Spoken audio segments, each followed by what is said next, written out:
house, and you're just walking and you want to go to the shop, and suddenly a mortar falls, and it falls not far from you. You can't even run to a shelter. It may have fallen on the house, may have fallen in the road. And you run back to your house, or you run for a shelter because you know that in a few minutes there's going to be another mortar. So what do? Or you're a mom and you need to go to Ashkelon to do something. So you put your little one in the car, and then the alarm goes off, the red alert goes off, so you get him buckled and everything. You have 15 seconds. By the time you open the door again, you get him unbuckled and you run. If you don't fall, God forbid, because you're so nervous, that's 15 seconds. It was crazy.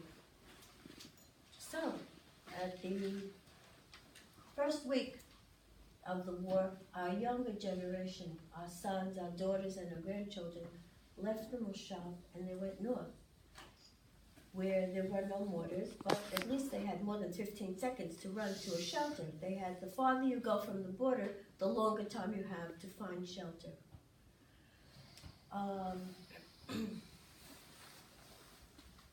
The people that stayed on the Moshav were the people my age.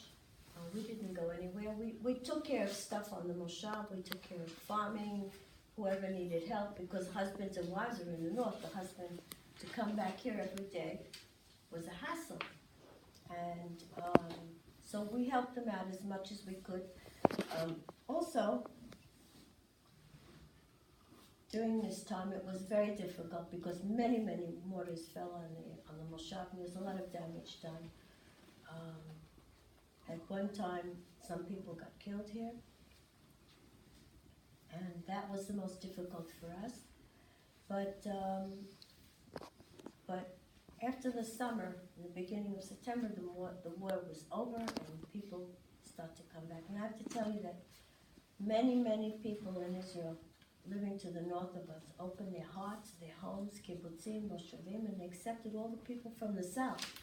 Now, what I say, not only from Netiv HaAsara, but this area, this whole area here, bordering Gaza, we're here, but there are settlements all along here, and they went north, and people absorbed them into their moshavim and kibbutzim, into the cities, into their homes, and it was unbelievable.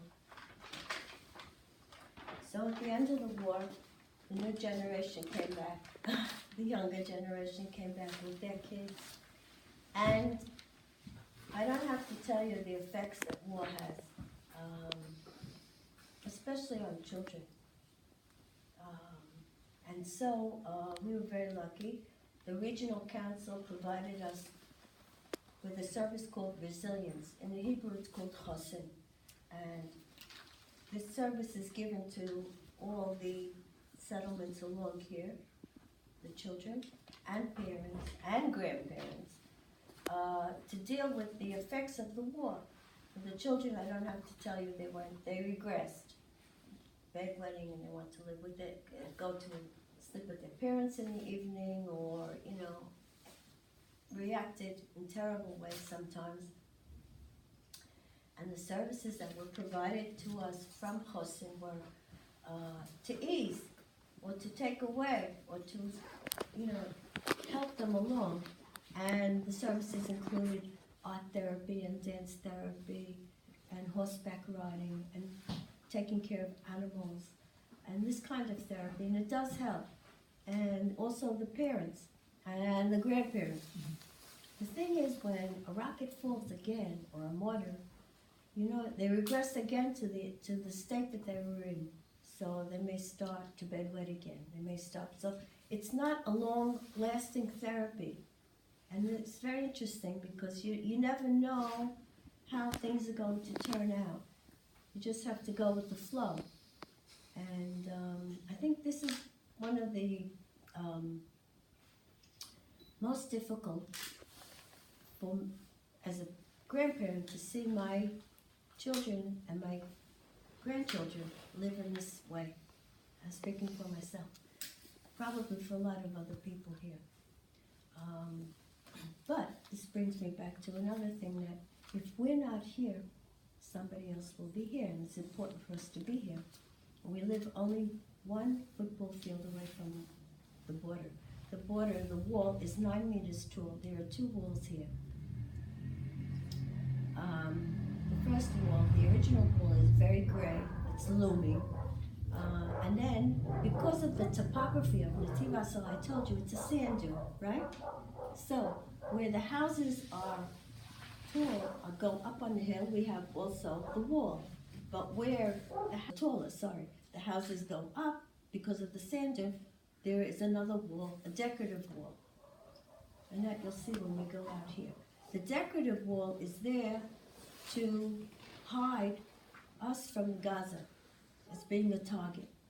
Now you could also plant trees. We've planted many, many trees, but some areas are still open.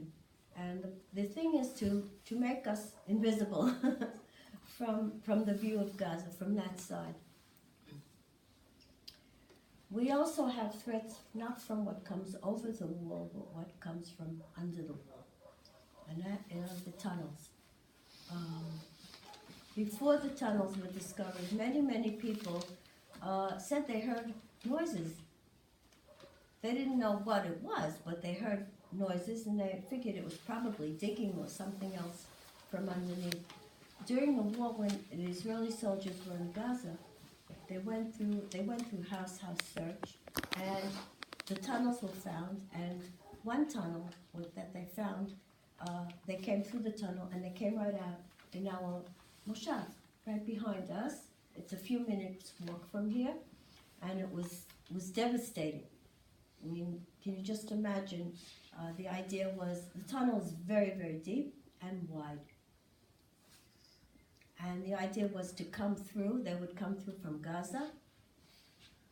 They could spread out in this area. Netiv HaAsara, Zikim, Yad Mordechai, Kalmia, make damage, kill, take hostages back through the tunnel into Gaza. And this tunnel was found and it was taken care of. We're very, very lucky. That was the whole idea of the tunnels. Now I have to stress another thing, that we are the IDF, Israel Defense Force. We are a defending force. We're not an aggressive force. And we have a wall, we have another wall. We're always finding ways to defend ourselves.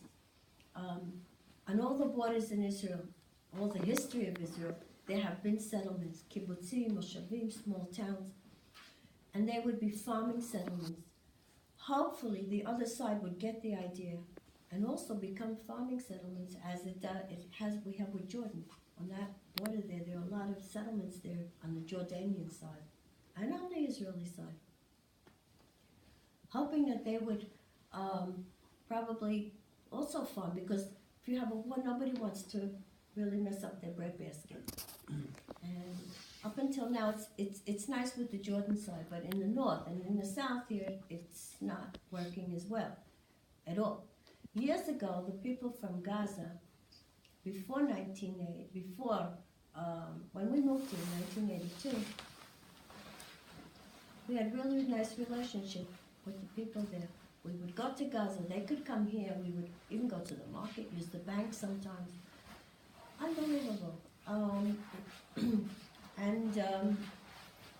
Many of the people that worked in Netiv HaAsara and the farming for us, they learned how to farm properly. They went back to Gaza, or wherever they lived in the towns, in the small villages, and they would farm as we farmed here. They would use the drip irrigation system, the fertilizers that we used. They would ask us our help. We could help them. And so they had a vocation, they had something that their family could work at. And the relationship was really good. But since then, everything's been really deteriorating. We have very, very, very little relationship with them now. Some of us still have, my family does, we have a worker that worked for us, and we're still in touch with him. He can only call us, we can't call him. He calls us once a month, once every 2 months, and we ask him how things are and how's his family, but it doesn't go beyond that because it's such a sticky situation. But I want to believe that he's a good person, that he's not doing, he's not in with the Hamas, let's put it that way. And there are a lot of good people there, and they live in a terrible situation. There are mothers there, and children, and fathers that want to make their lives better, and they can't. And this is, it's sad because we know what was there before, and we know that they can, but now they can't. And hopefully, maybe in the future, something will happen that they can go back and be productive again and live their lives safely again. Anybody have any questions? Yeah. That led to the disintegration of relations and the cycles of violence that have occurred over the last 20, 30 years. I think that when the Hamas introduced themselves into Gaza, they were more of a socialistic group. That means that they provided maybe social services, and the people needed that. Anything, if it was from doctor care to children care to all the social amenities that have, and eventually, slowly, it became a terrorist organization.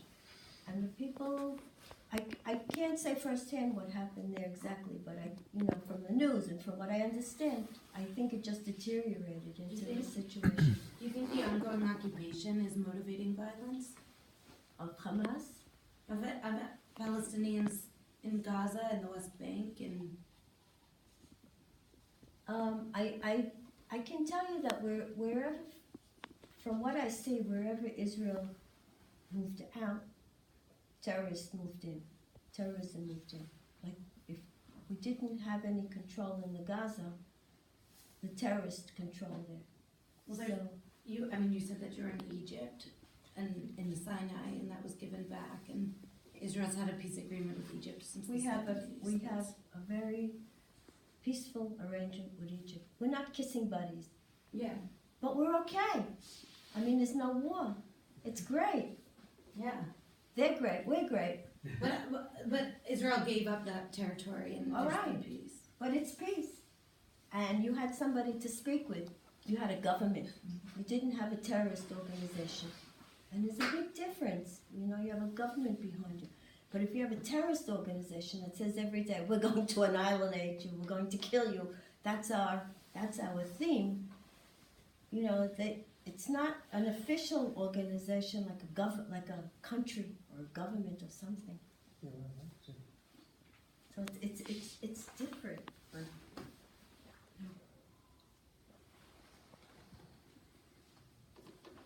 Okay, I'd like to tell you a little bit where we are now. We're in a workshop that belongs to Zameret. This is her daughter, Mayan. Hello. And Zameret she has a passion and a vision. Her passion is ceramics, as you can see. All this is her work. And her vision was, as I told you about the second wall, the decorative wall, is to turn that wall into a wall of peace, where many people could come here and participate in pasting a piece of ceramic, but before they paste the ceramic, they write their wish on the back of it, and then we can paste it on the wall. You'll see it when we drive around. It's very beautiful. This is her vision, that we should have peace. Everybody wants peace. And she combined these two things, and she has done something very, very beautiful. And today you're partaking in that. So what you can all do is pick a piece. You can write your wish on the back of it, and then we can go to the wall. I'll show you around, and we go to the wall. But before I do that, I want to tell you that although these pieces are made by Zameret, she sends them off to Ashkelon, where people with limited capabilities will paint them. She will pay them, and then she'll bring back the pieces for you to paste. Beautiful idea.